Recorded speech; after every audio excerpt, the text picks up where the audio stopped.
Good afternoon. This is Ukraine Crisis Media Center, and now we will have the talk on the framework of the spokespersons of communities. And today we try to clarify the pace of the decentralization and local self-governance reform and how this is able to change Ukrainian mentality. Today we speak to the head of consolidated community at the border of Donetsk region, and we try to understand how decentralization mitigated the negative impact of the events that take place in the neighboring region. And we have Mr. Ihor Hnatusha. Your local community unites 10 different settlements and villages, which comprise almost 10,000 of population. What did you expect from consolidation? This is my fourth period in office, and 2-3 years ago, when the financial situation in the state had changed, we immediately understood that without consolidation we would not have a possibility to get any funding from the center except of consolidated funds allocated for consolidated communities. So we understood that we had to consolidate, and we had first to explain people the process and what do we expect. Unfortunately, from the very beginning, we were promised to get the right for disposal of land that we have around our villages, but unfortunately we have not received this right by today, and I think it's a shame that we do not have this right now. We are located some 180, some 200 kilometers from the hostility line, and we are very keen to demonstrate an example of good life, the good case, a positive case to those people who escaped from the hostilities area and who arrived to us. So your consolidated community, when it was established, it was motivated with the promises to get finance, to get the land, to get new perspectives for development. As far as I know, the government had submitted to Parliament the draft law number 7118, which establishes a new procedure for disposal of land, which is located around the villages of local communities. Yes, you're right, and I would like to ask MPs to vote for this draft law as soon as possible. The villages which got united in result of the consolidation process, they are growing, they're developing, and we need resource for development. As a resource for development, what are the opportunity that the land could provide you? The state land register, the state land cadastre in Zaporizhia region has no idea where we are located. Quite often they do not understand our situation. We need to get the right to control the land which is around the villages, to develop our farming, to develop cattle breeding, growing agricultural plants, etc. Well, it's well known that everything begins with very small steps. What are your achievements within that 2-3 years? Well, if you ask people, maybe it's not so obvious what had changed. We are not the district center. We are a small community. But nevertheless, we managed to re-equip, to modernize our kindergartens to make them energy efficient. Then we refurbished our schools, which remained neglected without any refurbishing for 23 years. And of course, we have got subventions from the state, 8 million of hryvnia, then 5 million of hryvnia, and we were able to invest them into modernization. How do you decide about your priorities? What should be done first, what should be done second, etc. When it comes to the urgent refurbishing or urgent repairs, for example, when the roof is damaged and the roof is leaking, the building requires modernization, well, it's quite clear. Actually, they are obvious. By the way, we do not have gas supplies to our local community, and very soon we understood that coal was inefficient for us, and we had modernized all the heating equipment in our communities to use pellets, heating pellets, and I think this is the good future. You mentioned the issues which remained without any positive change for dozens of years, but you should think for perspective for the future. In the nearest future, the government will stop its subventions to local communities, and you have to think about your own resources to support your development, about maybe investors, etc. Well, we were very lucky to get assistance, technical and strategic assistance, due to the fact that we accommodated IDPs and we constructed houses for IDPs, which was funded by some charity foundations. Like 4.2 million were spent for this purpose. Also, now we have got subventions for construction of roads and for lightening of the streets. And now we are thinking about interesting projects. We have, I think, good conditions for growth, and we hope that young people will stay in the village, that they will not escape. Ihor, I have found that in Cherezhneva village, 14 people, Ternova village, 67 residents, etc.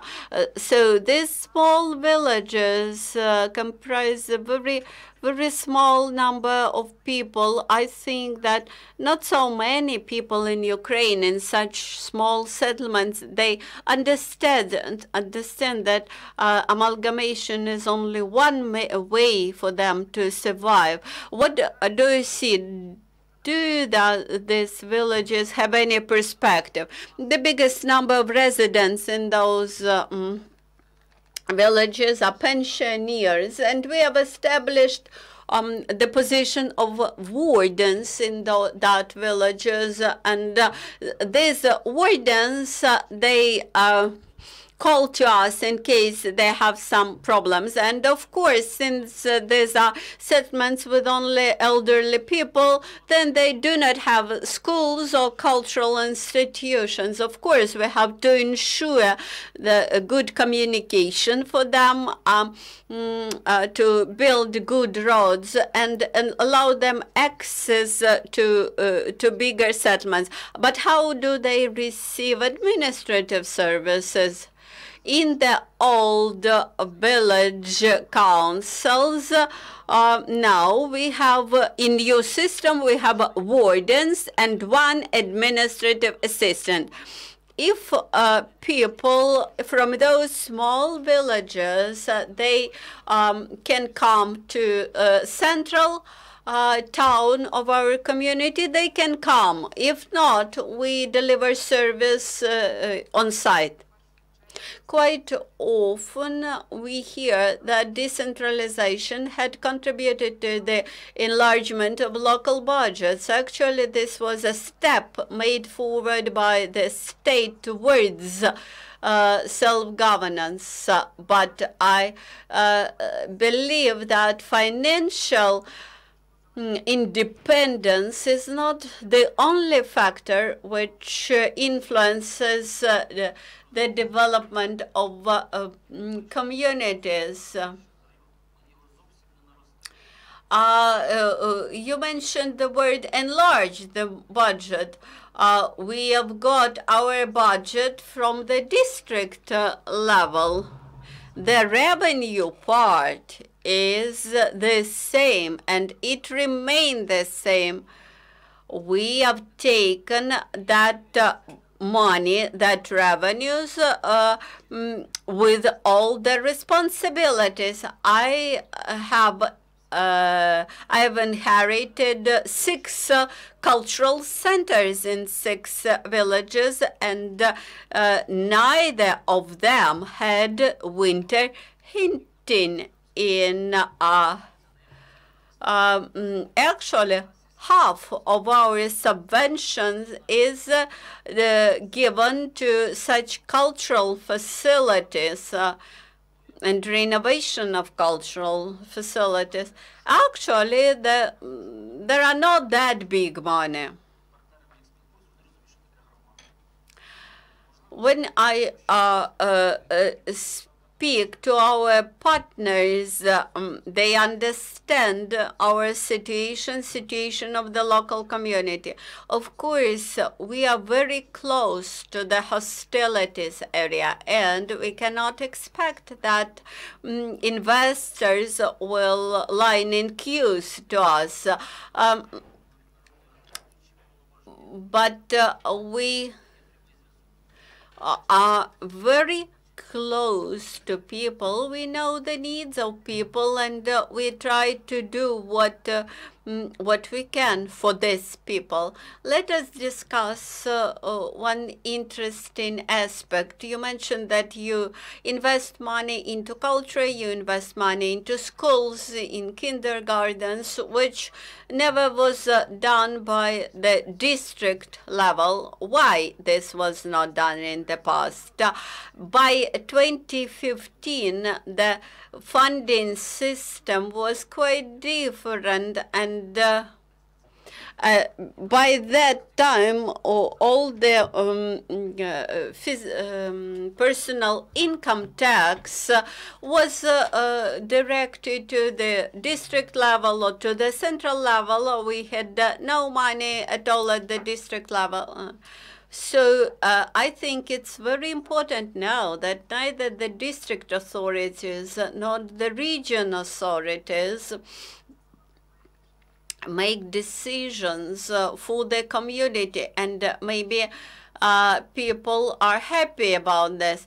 Yes, you're right, and moreover, we are absolutely free of politics. We spend 3 hours in a row making decisions, but we have no political aspects in that. When we try to decide about the refurbishing of a roof or about a kindergarten. These are not political issues. Healthcare services, cultural, administrative services, these are basic services which were delegated by the central government to the local communities and which were supported by subventions from the state. How do you take care about educational part of your responsibilities? How do you ensure that people, children get proper education, maybe base schools, etc.? I mentioned that we have had modernized the schools. I have four full secondary schools, and they are full of students, so we do not think about closure of them. And of course, we have to equip them additionally, and we have this in plans. About kindergartens, and with kindergartens, it used to be a problem because children of different age were in the same room. And so we had opened the additional groups in kindergartens to differentiate between the age of children. And when the government had raised minimal wage, this immediately had increased our expenses. Actually, this allowed to create additional jobs, and those jobs were created to help children. So you do not have a base school, but do you have a vision of such a school? Not so many people understand what does the base school means and what it and how it will look like. I imagine such a school in a way that this is a school where children are very much engaged into process, are interested in the process of studies. Of course, we should attract best teachers to the schools, and maybe this will be high school for children of 9th, 10th, and 11th grade. And the most important is that students in those high schools will get the education of the same quality which is accessible for children in big cities. As of now, unfortunately, we have very bad roads, and we cannot ensure delivery of children to such schools. We cannot ensure commuting. How do you see solutions to the roads issue? As far as I know, the State Road Fund will start to operate this year, and out of more than 32 billion of hryvnia, 11 billion of hryvnia will be directed to local communities for improvement of roads. How did you decide about priorities as to the roads? Of course, we looked at the worst roads, but unfortunately, the worst road is not subordinated to us. A regional Avtodor company has frozen accounts for 2 or 3 months now, and we can do nothing with this worst road. Some roads which are not subordinated to us, they pass through our villages, and this is a collapse. The regional authority cannot improve them, and we have no right to allocate money for them. What could be a solution? We should be given the right to repair these roads, and I can easily understand how much money I can spend on repairs of that road. Unfortunately, we are unable, of course, to repair that roads without assistance from the regional fund. We had discussed many important issues, except maybe healthcare services. So you had received the right to deliver healthcare services and subvention for these services. How do you deal with this responsibility?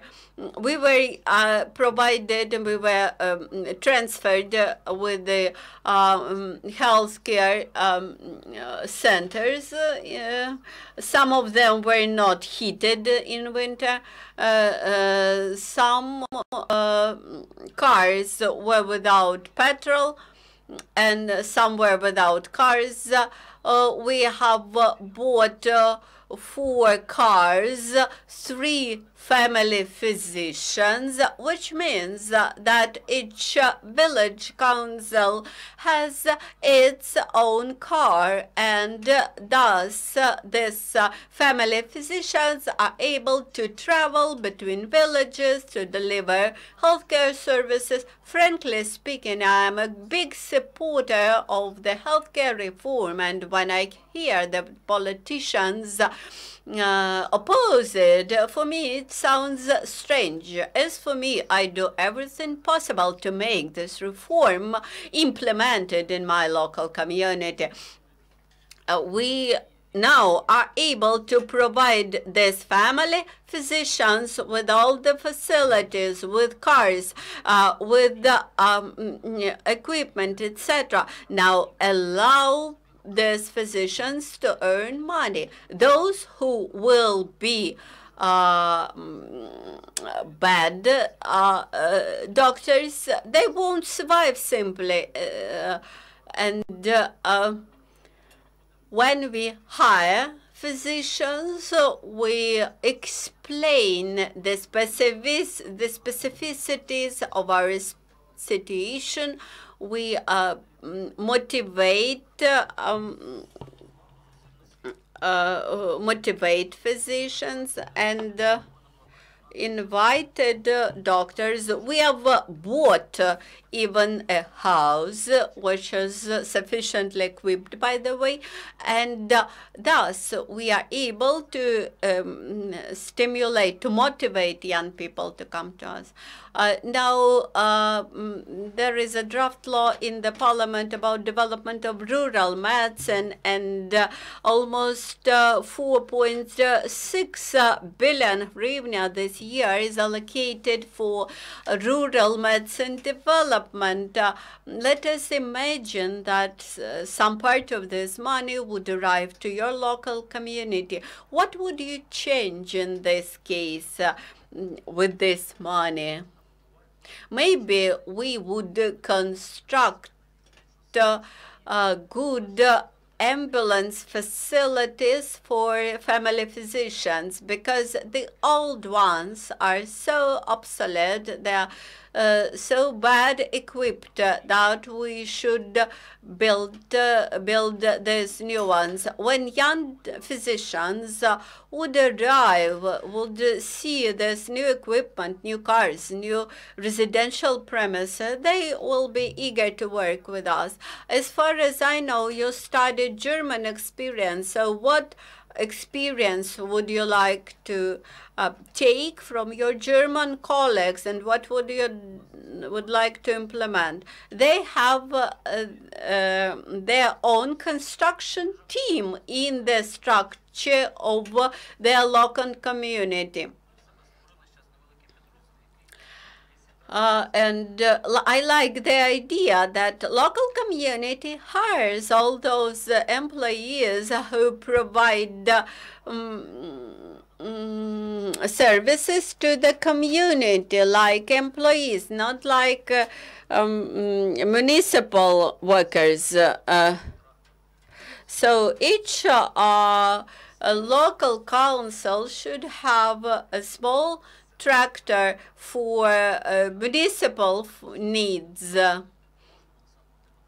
And that is what we are dreaming about, which will deliver local street services, which will service the cemeteries, etc.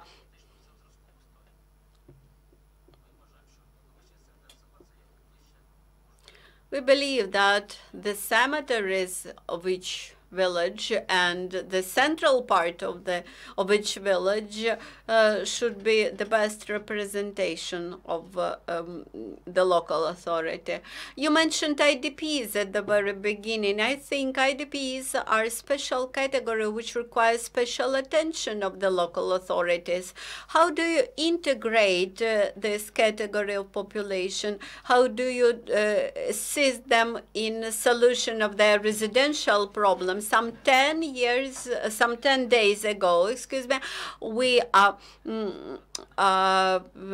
invited them to a joint meeting. We had established association of IDPs, and now we encourage them to apply for mini grants. Of course, these are not big money, but these are some money which will assist them in their everyday life.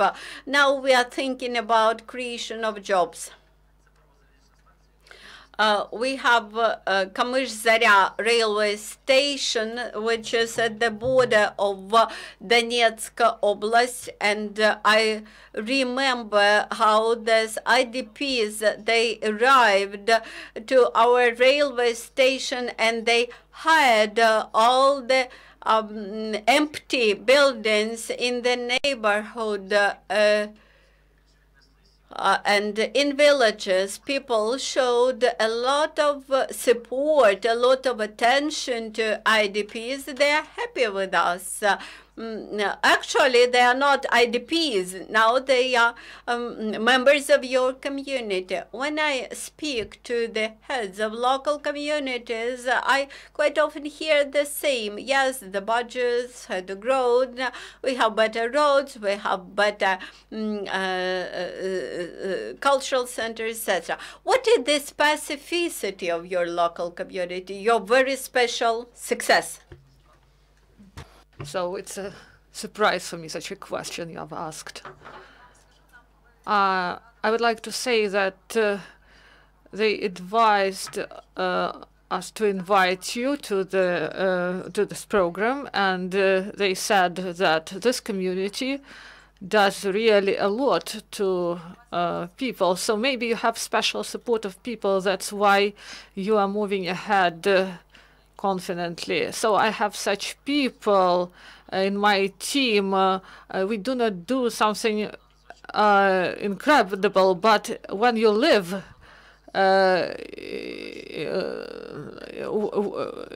people see that you live for a reason in order to develop your community. So we want to promote our dreams. We want to hold events, and it is you mean cultural events, right?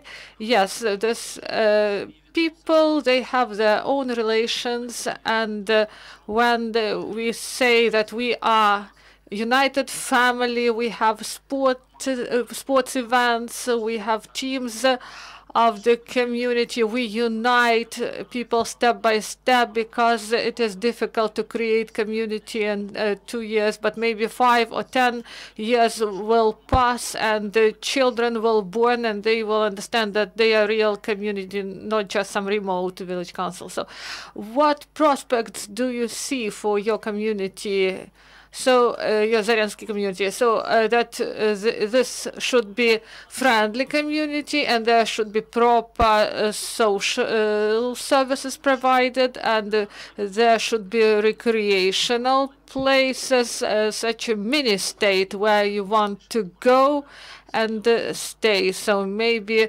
I want to see that people want to get employed in our community. So you said that land is really necessary, and people's deputies should adopt the law on this, and what is needed in order the community develop. So about solid household wastes. So there are polygons, and they are started, but there should be a state policy about solid household wastes. There should be properly identified places. There should be proper marking on vehicles that bring such wastes, and you know that people constantly throw this away somewhere. So we had a meeting, and I said that in the village they say that I said about it for 20 minutes, and that people should pay 20 hryvnias for this, and people people in the villages are not ready to pay for this service. So maybe there should be fines introduced, and there should be a law in our country that a person should be obliged to conclude a contract on this. And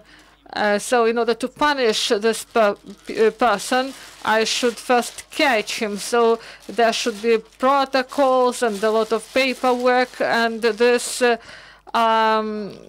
impunity, it leads to a bad situation with the solid household waste. What is needed except this law?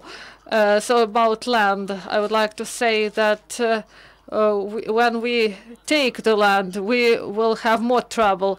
And when we will have this trouble, you know that 100% is the lease, and those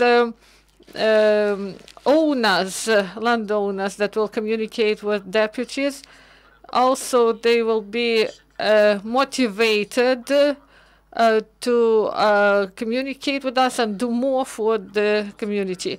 So we should introduce changes to different areas. So healthcare reform should be passed on Thursday. So educational reform started to be implemented. So every sector should be reformed. So we want to have a legal field in order to work properly. So Igor, thank you very much. We thank you and your community, and maybe we hope that you will be heard by the deputies, and that the deputy will adopt these laws. So I remind to you that today we communicated with Ihor Hnatusha, chairman of the Komysh-Zoryanska United Community of Zaporizhia region. Thank you.